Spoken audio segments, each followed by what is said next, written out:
Mga boss, basahin natin tong idol nyo, si Senator Raffy Tulfo. Pinakamatapang na senador nang wala pa ang flood control issue. Idol lang lahat dahil sa tapang, husay, walang pinapanigan pagdating sa mali. Bakit di na siya nagsasalita ngayon tungkol sa flood control issue? Marami sa mga netizens, mamamayang Pilipino ang nakapansin kung bakit biglang nananahimik na itong si Senator Raffy Tulfo mga boss. Dahil nung wala pa yung flood control issues ay napakatapang ito, laging nang babara ito. Diyan sa mga Senate hearing mga boss na ginaganap. Talagang mga lumalaban ito mga boss.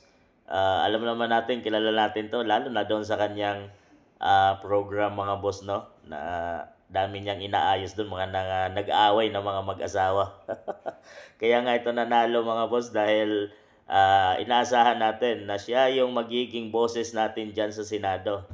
Pero bakit nakakapagtaka ngayon tungkol sa flood control issues na billions mga boss, tsaka yung mga budget insertion na billions din ang halaga wala nang imik at para na bang sakado na yung bibig nito ni Raffy Tulfo mga boss na ang ingay-ingay nito.